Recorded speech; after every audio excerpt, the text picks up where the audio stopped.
August 20th, 2010. The small shrub ninebark is the first woody plant to resign its efforts to maintain energy-producing green leaves and is in transition to fall colors.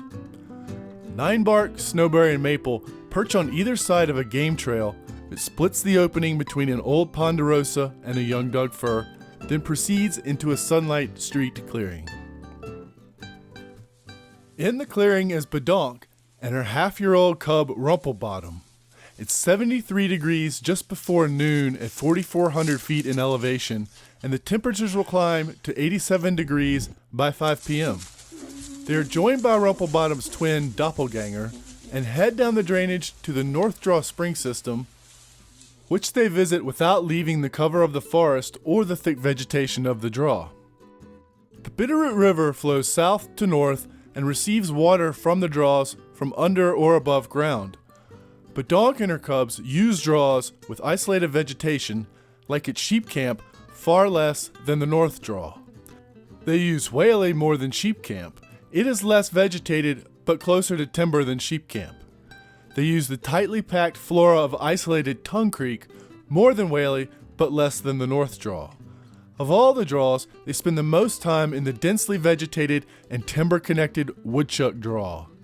Flowing down the other side of the saddle where Woodchuck Draw originates is the main fork of Davis Creek, the area outside of the Bitterroot floodplain with the most water. Much drier than the main fork is the East Fork of Davis Creek. The highest and most remote of 18 livestock tanks is in the North Draw.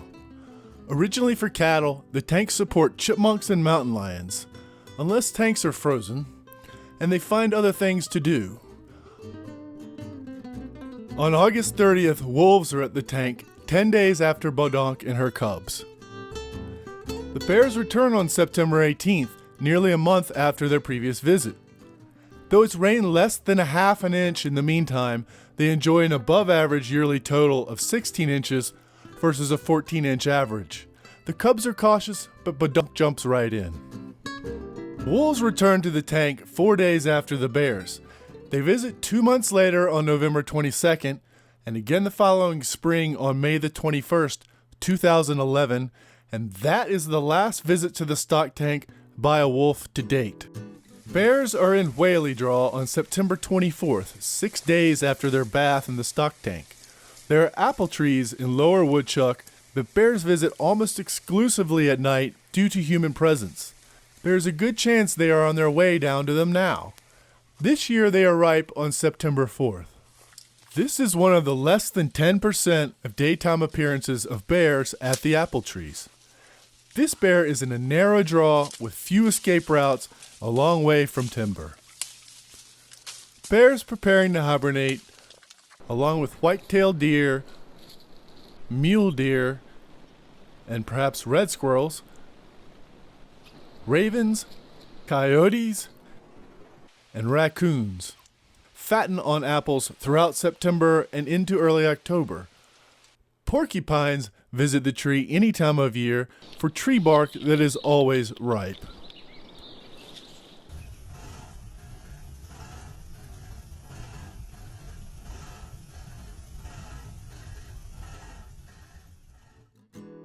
Nine months later, on June 19th, 2011, lupine is in bloom in the North Draw. Badonk takes down a small patch of dandelions. Rumplebottom's winter coat is beginning to shed at the back of her torso. Badonk heads up the draw. Doppelganger follows and stops to look back at his sister, who with her slightly lighter winter coat brings up the rear. 3 weeks later, on July 7th, the cubs have dispersed, and Rumplebottom is alone at the center of Davis Creek. Her coat is shed more at the back of her torso and on her behind. Her light winter coat will disappear and reveal a dark undercoat by the end of July in 3 weeks. Badonk is followed by the male backfloat bear the next day at the same location. She has come into estrus. Superimposing backfloat bear and Rumplebottom shows the newly dispersed Rumplebottom is alone in a big world. Including moose, it's a very big world. At the end of July on the 31st, Doppelganger has shed his winter coat and ambles down the North Draw Road the following day. 2 months later, his darker undercoat is growing out. His rumple, which is smaller than Rumplebottom's, has become apparent.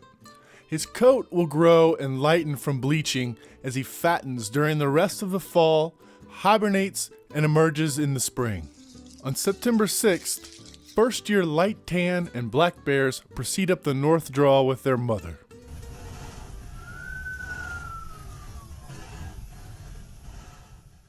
Eight months later, on May 17th, 2012, the same two cubs, Wee Tan and Boondock's cub, are with their mother, Big Mama, in the East Fork of Davis Creek.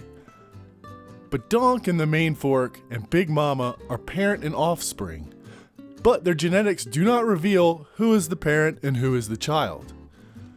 Badonk spends much more time on the Main Fork and on the front of Baldy, and Big Mama much more time on the East Fork and away from Baldy.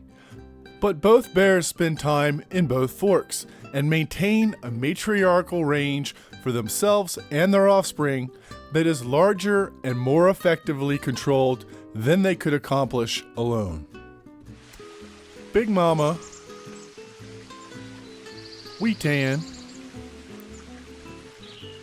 and Boondock's cub again come down the East Fork of Davis Creek on June 6th. Badonk appears here in Woodchuck Meadow on May 9th after hibernation. Her eyes are rimmed with sleep after 5 months of dormancy. She slept well and did not bear cubs. She is out in the sleet at the spring in the East Fork of Davis Creek on May 27th. New snow has fallen on unlucky grass shoots.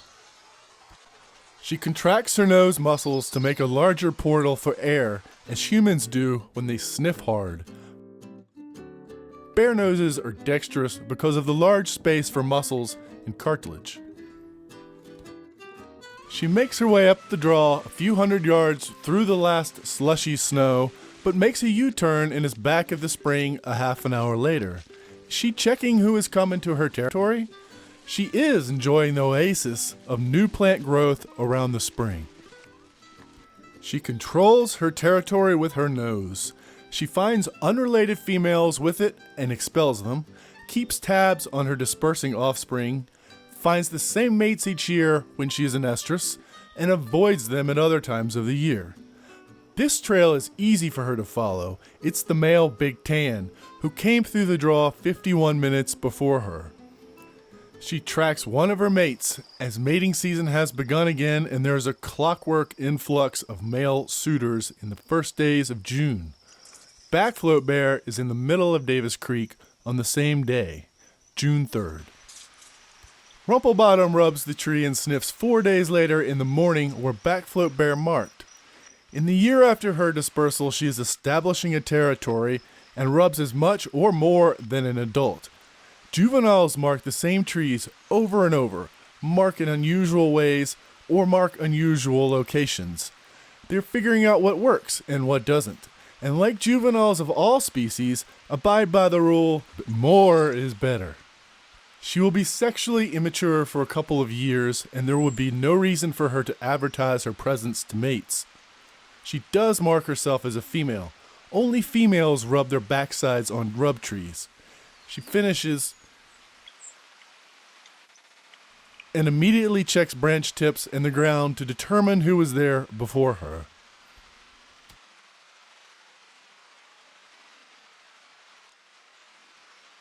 Backfloat Bear is at a pool in the stream 20 yards from the rub tree that evening.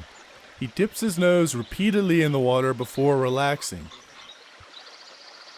He smells other bears who have been in the pool before him. The pool functions like a rub tree. It helps bears keep track of bears and determine their next actions. After satisfying his curiosity, he is torn between relaxing and catching a scent on the wind.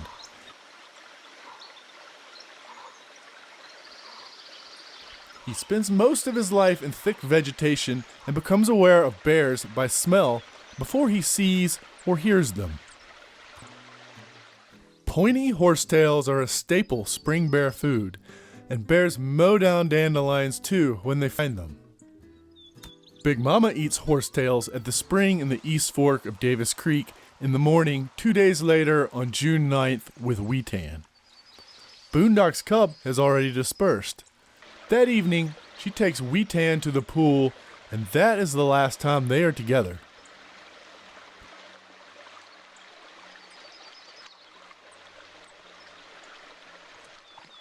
Badonk is at the pool on June 14th, 5 days later, and is in the pool on 10 days in 2012. She scratches her head with her left hand in every trip to the pool except once when she just romps through and once when she is distracted from her swim by a smell in the air. She reorients her head to get a better sense of the smell. The pool bottom is filled with trout and deep muck. Badonk brings muck up from the bottom to rub on her head. Half of the time she licks the muck before rubbing her head with it.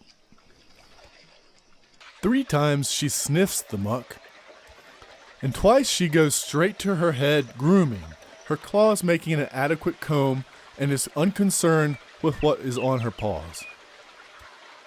She is in the creek for an average of 50 seconds and a maximum of 2 minutes and 30 seconds, which occurred on August 11th when temperatures reached 90 degrees at lower elevations. Her 10 trips occur throughout the day. The hour of 5 a.m., 7 a.m., 10 a.m., 12 p.m. twice, 4 p.m., 5 p.m., 6 p.m., and 7 p.m. twice. As the male lowpatch dips his nose in the water, he watches other mammals at the pond, bats, who can navigate the dense creek vegetation in the dark and skim tiny insects off the pond. Probability dictates that lowpatch encounters many mammal species at the unique feature, the pool. These fawns visit the pool a day after Rumplebottom and a day before Big Tan.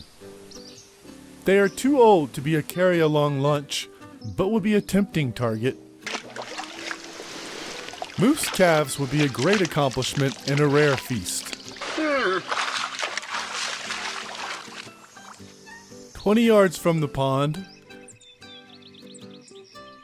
down a well-worn wildlife trail, littered with years of fallen Douglas fir needles and dead limbs, is Badonk, with her small white diamond throat patch at the rub tree.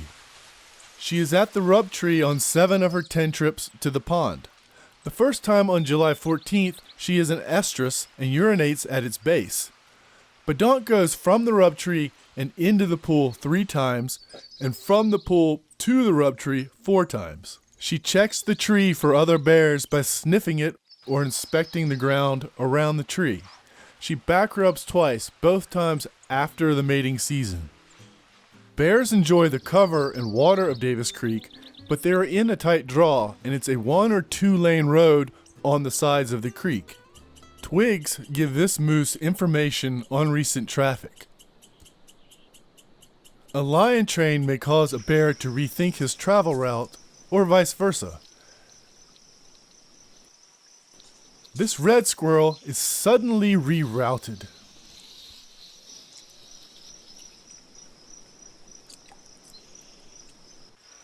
A newly dispersed bear, Weetan, would also have a quick change of directions.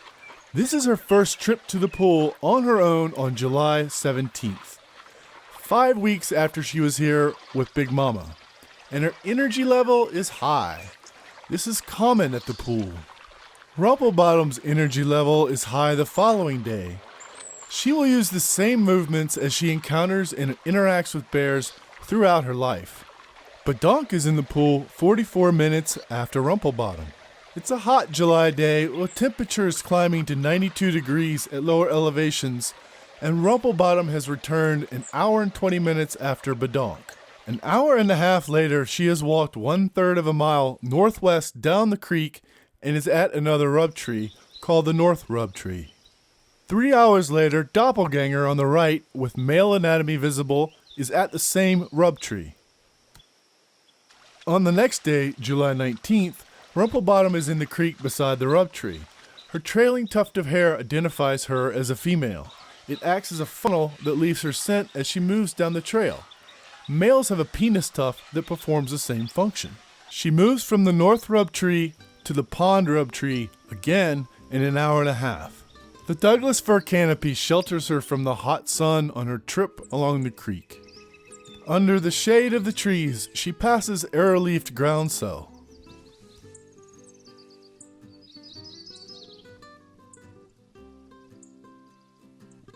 And ferns that she may eat. She shoulders her way past wild pink roses and through thimbleberry patches with sprouting white flowers, whose berries she will consume in the fall. Beneath the white flowers of thimbleberries are the white flowers of parsnip in bloom and whose leaves are another bear food. In the shade of the parsnips are little western meadow-rue plants, which she trods on, and which sit beside wild strawberry plants with white and yellow flowers, whose berries she will eat. Dotting the trail are heartleaf arnica flowers. Rumplebottom passes into the heart of her territory. The aspen courtyard is bisected by the creek.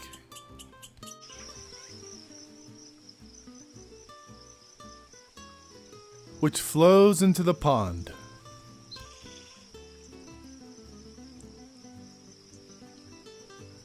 Down beneath the evergreen canopy, beneath the aspen, alongside the ferns and the thimbleberries, is the fir-carpeted forest floor,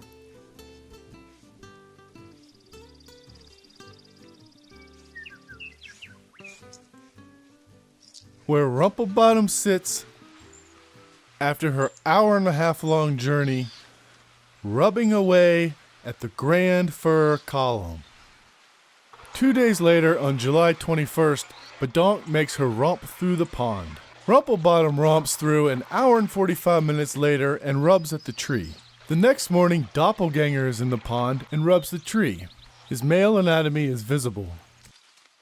The following day, July 22nd, Bedonk is at the north rub tree, but her attention is not on the tree. Does she know Rumplebottom and Doppelganger are nearby? An hour and 20 minutes later, Rumplebottom and Doppelganger meet in the pool. Their wet coats make them indistinguishable. Either way, Rumplebottom has a chance to practice her pool movements from 4 days before. They play fight for the pool, and after a minute of paw batting, one bear goes on to guard the pool from its center, while the other circles its perimeter. 6 hours later, Big Mama, half shed now, is at the north rub tree. 5 days later, on July 27th, she is at the pool rub tree and, besides a bump of the tree here, does not mark either rub tree. She is on the outskirts of her territory. She moves to the pond. She has a parent-offspring relationship with Bedonk, and though she does not bring muck up from the bottom, she scratches her head repeatedly with her left paw and is the only other bear to do this. Mating season is over and she will have cubs next year.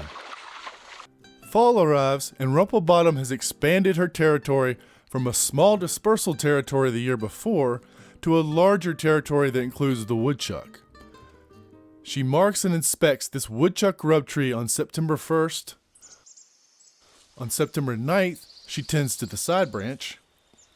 She marks on September 18th. She must have missed a spot and is back the next day on September 19th.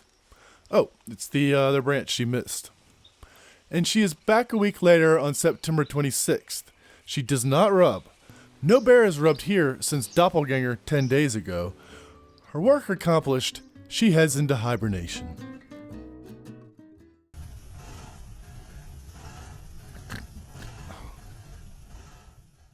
On April 18th, 2013, bleary-eyed Bedonk is the first bear to arrive at the pond tree.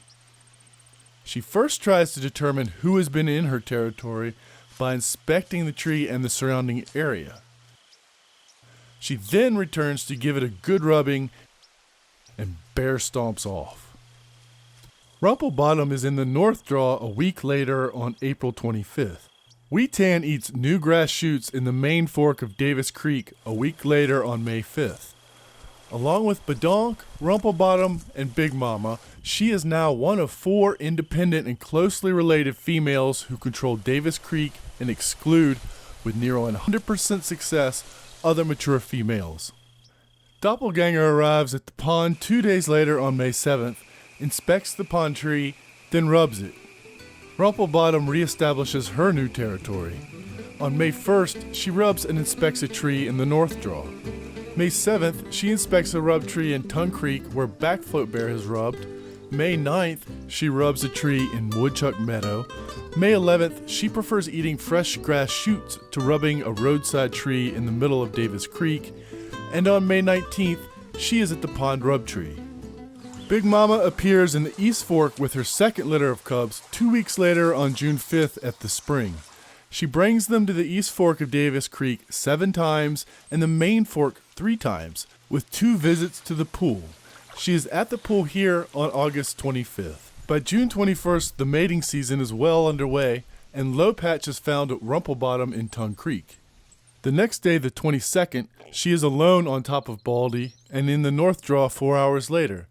But the next night, on the 23rd, she is again with Low Patch in the main fork of Davis Creek. The following afternoon, the 24th, she finds a second mate, Backfloat Bear, in the North Draw. Late in the mating season, on July 15th, Low Patch is at the pool, and 2 days later, Badonk is with him. 2 days later, Badonk is at a small mud wallow in the creek 250 meters north of the pond. She sniffs the air and senses Rumplebottom. Rumplebottom walks down the trail, and Badonk follows Rumplebottom at a leisurely pace. Superimposed, she intersects Rumplebottom's path 54 seconds behind her. 10 minutes later, Rumplebottom is at the pond rub tree and Badonk is in the pool. Both bears are calm. An hour later, Badonk is a half mile up the creek and Rumplebottom remains in the pool area and swims a half an hour later. As she often does, she plays with a stick from the bottom of the pool. Badonk is comfortable with Rumplebottom at a choice location at the heart of her territory. A month later on August 31st, Badonk, now fat on berries, is in Tongue Creek.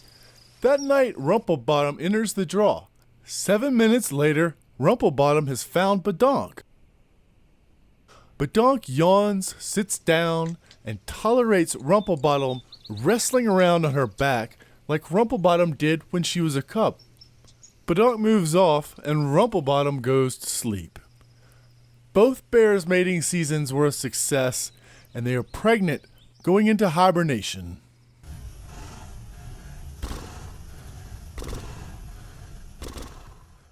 On April 26, 2014, it's 45 degrees as the first patches of grass emerge beside the last piles of snow. Weetan is in prime bear habitat. She's here at this mud puddle created by a small spring. 9 days later, on May 4th, it's a 55-degree sunny spring afternoon, and Big Mama roams the East Fork hillsides of Davis Creek. She and her cubs graze south-facing slopes, where the leaves of arrowleaf balsam root have begun to flesh out. The cubs climb a scree field, while Big Mama on the left, under a ponderosa, kicks out duff for a midday nap. The cubs graze above the scree field while Big Mama rests under the ponderosa. Another family of bears on the main fork of Davis Creek's south-facing slopes also graze arrowleaf balsam root. It's Rumplebottom and her 2 new cubs. Rumplebottom, now 4 years old, and her cubs spend all day grazing south-facing slopes, which receive the most sunlight and grow the first bear food. They graze as the light fades. One cub pesters Rumplebottom, and she corrects the cub. The cubs follow at her heels as she moves from balsam root plant to balsam root plant. 2 days later on May 6th, at 3 p.m., Rumplebottom rests on a steep hillside. She has moved her family a quarter mile. She wakes and rejoins her cubs. They wrestle in a woodpile around the base of the cub-sitting tree while she grazes. They stop when she moves off to watch her, then resume wrestling. One cub spots its mother after an hour-and-a-half departure, and the other soon does too. Rumplebottom returns to the base of the tree at 4:30 p.m., knowing they will follow. She sniffs the air before settling in to nurse and then rest, but finds rest difficult. She ends the rest period at 5:30 p.m., swats one cub down the hill, get the family up and moving, and begins the evening foraging that will last until dark. She peels back the bark on a stump and sniffs for beetle larvae and ant colonies. The cubs do as she does as they catch up with her. She finds biscuit root and bypasses the flowers for the stems. It is common spring bear food. She moves on to devour the stems of an arrowleaf balsam root plant. The cubs investigate everything in her wake, including rocks she has left upturned for them and whose undersides have ants to lick up. Rumplebottom casually fragments a stump as she pursues beetle larvae. The cubs follow part of the stump down the hill, but return to investigate the stump carcass. Nearing dusk, the cubs achieve some separation from their mother, but close the gap and return to her. The evening ends with a wrestling match. Doppelganger in 2013 on the left and 2014 on the right is at the pond rub tree 8 days later on May 14th, a week after his first appearance the year before. The next day, Rumplebottom is at the Davis Creek mud puddle, and in the last 9 days, she has lost a cub. She is a first-time mother learning what not to do. Rumplebottom's two hind legs become Rumple Cub's playmates.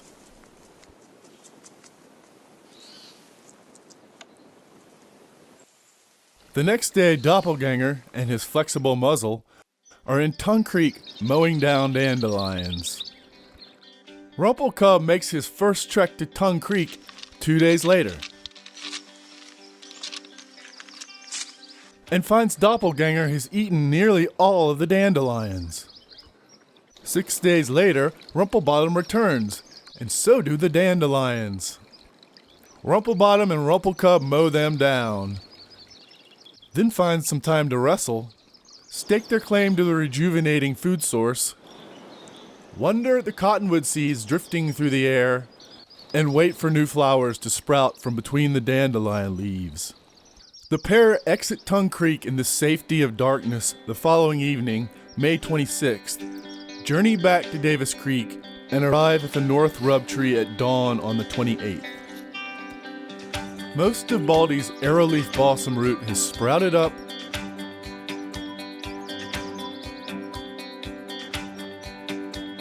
gone to seed,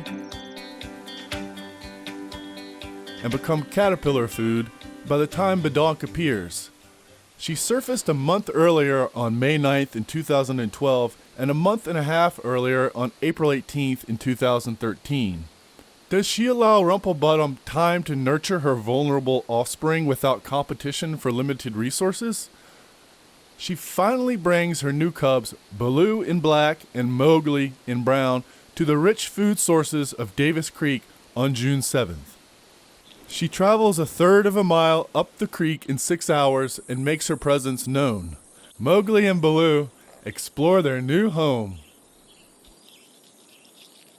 They are in and out of the Baldy area in June and July, here fighting over a pool on July 5th like Rumplebottom and Doppelganger.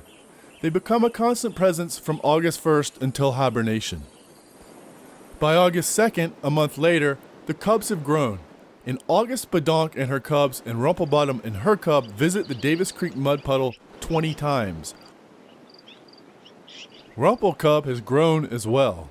Rumplebottom visits the puddle 10 times and Badonk also does 10 times. Badonk makes 2 trips in the same day twice and Rumplebottom once.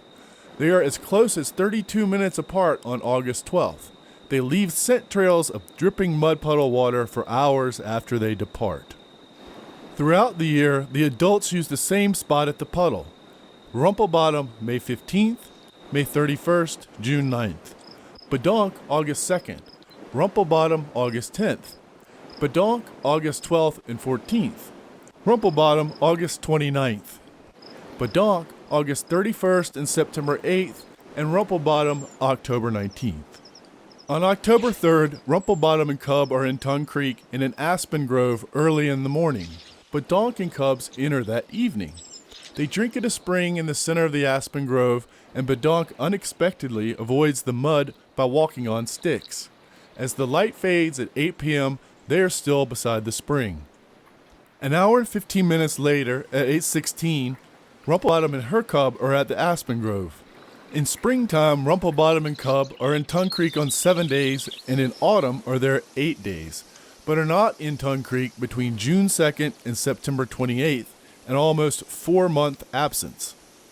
2.5 hours later at 10:47, Badonk and the cubs are at the spring. The light is infrared and invisible. Bears are almost entirely absent from Tongue Creek during the summer. They visit for grass and forbs in the spring and berries in the fall. 9 minutes later, Rumplebottom and cub are 250 meters up the narrow draw. 3 hours later, the pair are back at the spring. At noon the next morning, Badonk and her cubs are beside the Aspen Grove spring. Badonk avoids the mud again. Her fine winter coat is grown in and will be free of mud during hibernation.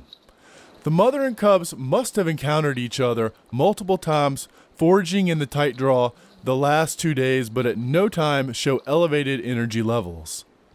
In this year in review in 1 minute, nights are darkened when either Badonk or Rumplebottom is present. Appearances together are on the same day and not at the same time. The two bear mothers are more active at night in the spring and far more in the fall when the days are short and so is the time to fatten. But they are a daytime animal and don't get moving very early in the morning. A disproportionate amount of nighttime events are on the front side of Baldy, where they are more likely to encounter humans. Badonk and Rumplebottom spend the majority of their time in the main fork of Davis Creek and vary their routes to the front side of Baldy. They may move at night through the open country and rarely appear at the same place consecutively. In spring and fall, they spend more time on the front of the mountain, where grass grows near draw water, and then where berries ripen. They are aware of each other's whereabouts, but don't follow each other around. They appear in the same place by coincidence, much more than by design. But because Baldy is their core home range, that happens often.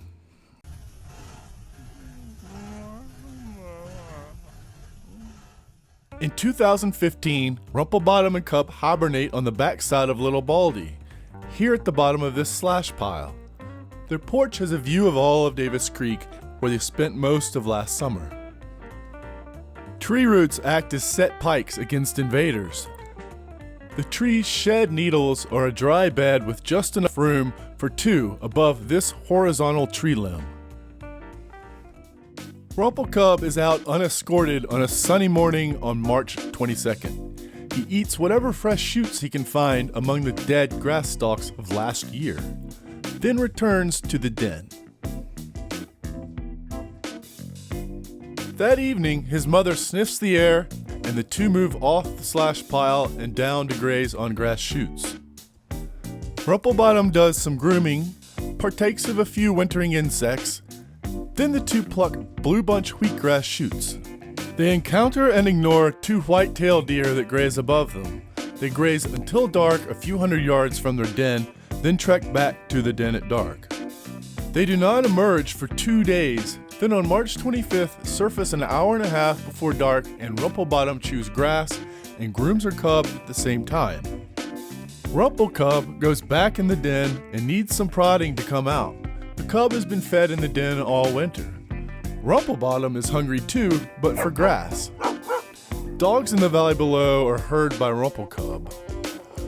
Rumplecub wrestles a strong-smelling sage. Does this mask his scent?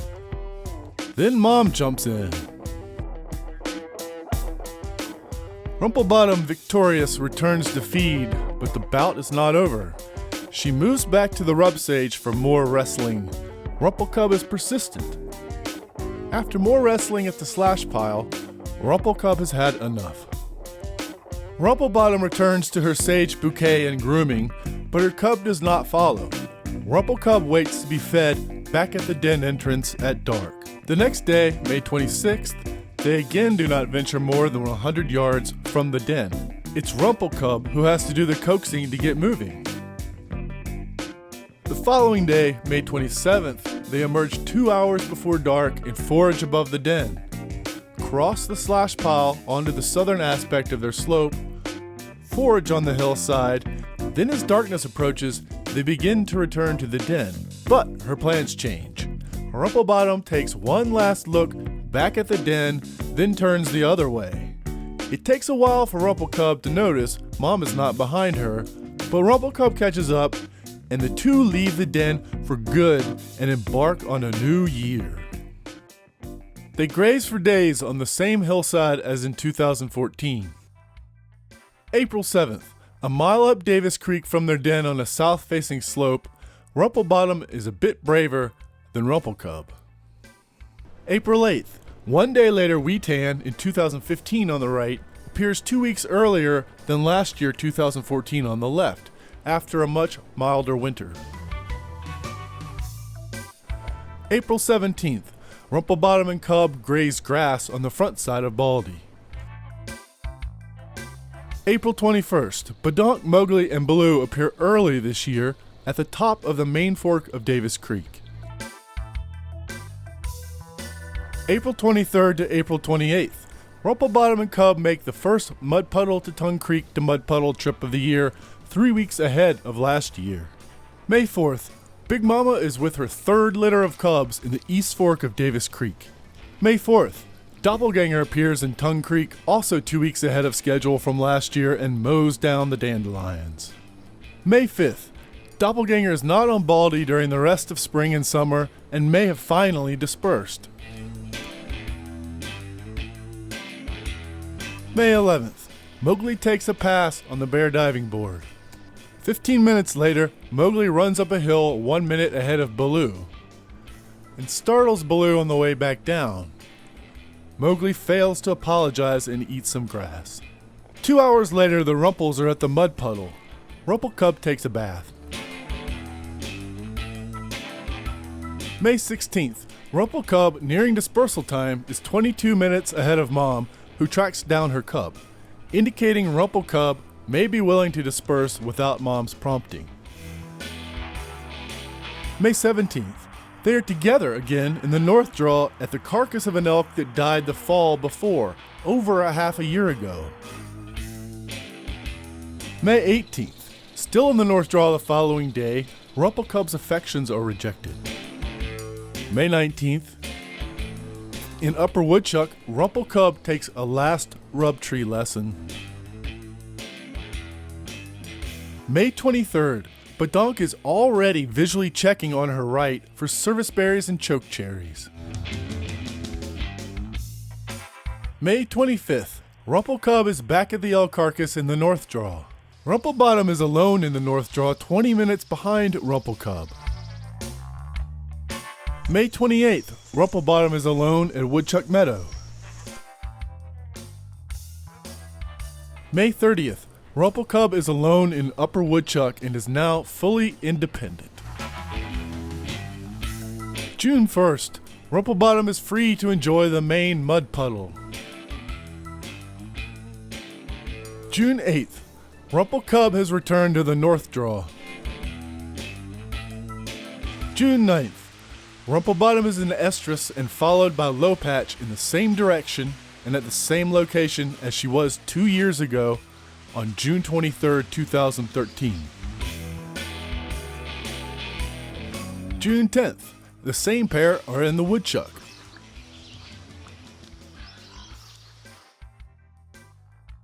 That night, Rumplebottom is followed by Backfloat Bear 2 years to the day after she was in 2013.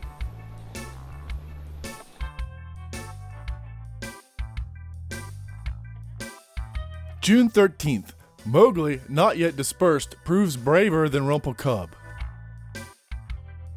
June 14th, Rumpelcub gnaws at the North Draw elk carcass.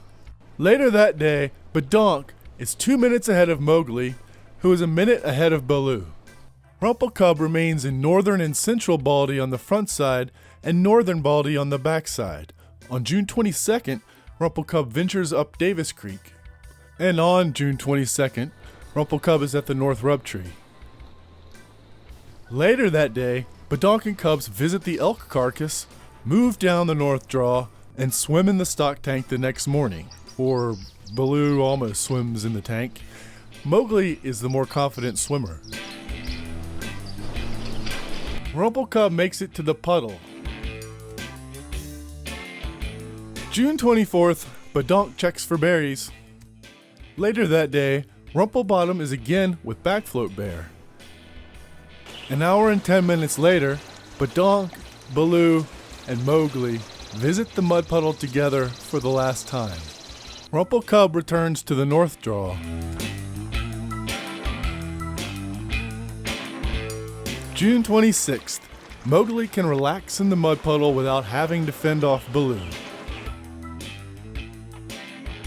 June 27th, Baloo feels the same way.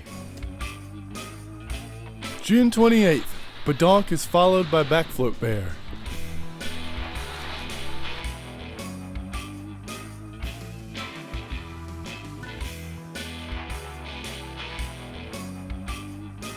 July 3rd, Badonk takes a long bath on a hot day. July 5th, Rumple Cub.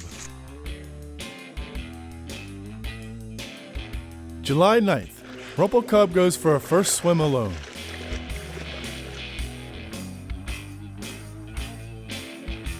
July 10th, Baloo decides to not go for a first swim alone. Twice.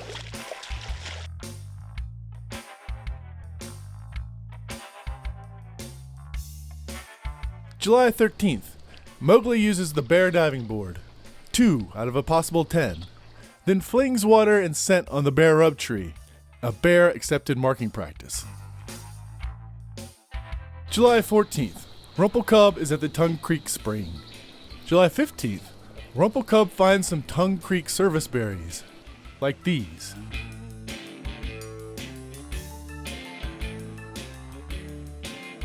July 17th, Mowgli bear diving board, 8 out of a possible 10. July 18th, Badonk is in the north draw, Rumple Cub is at the mud puddle. Mowgli gets a 10 out of a possible 10 at the Davis Creek Pond. Rumple Cub is in the north draw, and Baloo is at the north end of the main fork of Davis Creek. July 19th, Rumplebottom checks for berries.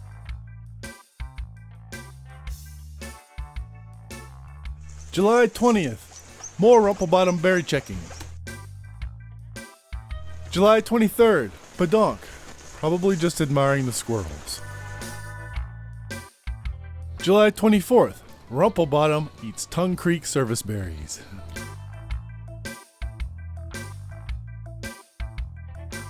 July 25th, a snowshoe hare frightens off Mowgli. July 26th, Rumplebottom blows bubbles, then inhales. Does she smell Mowgli?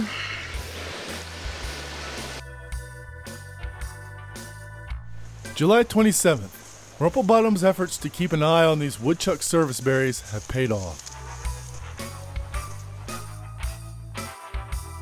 July 28th, Baloo is with Rumple Cub. Bear relationships start from an early age and can last a lifetime. The same day, Baloo takes a first swim with no lifeguard on duty. Bears are at the north end of Davis Creek eating service berries. July 29th, Rumple Cub passes his previous winter home. The same day, Big Mama gives swimming lessons. She is more gentle with her cub than that looked. Rumple Cub and Baloo eat berries. July 31st, Baloo makes it back to the elk carcass. July 31st, Mowgli, 11 out of a possible 10. Mowgli wins the swimming championship of 2015 with 11 total swims. 12 bears swam a total of 65 times in the pond in 2015. July 31st, the Berry Fairy has been good to Rumplebottom. Tree litter is itchy.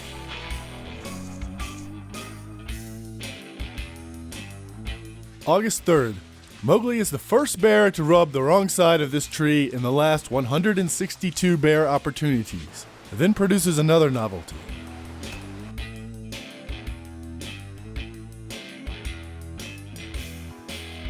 August 7th, Mowgli visits the elk carcass. August 8th, Mowgli eats berries. The same day, Badonk eats higher berries.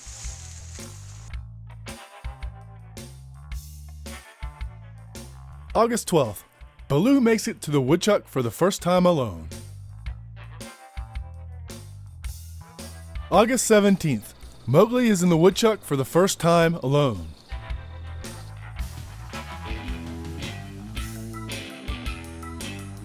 August 24th, Rumpelcub makes it to the woodchuck for the first time alone. In 6 years, Badonk has raised 4 cubs from tiny bears to bears capable of going out into the world on their own. Big Mama has raised 4 and 2 more are on the path toward adulthood. Rumplebottom has raised Rumpelcub here. So, how do bears handle family breakup? Well, honestly, Big Mama takes it pretty hard. Badonk just wonders where her cubs have disappeared to. Rumpelcub is over the moon. Baloo gets into resource conservation. Mowgli sleeps in. So what did Rumplebottom do when she and Rumpelcub parted ways?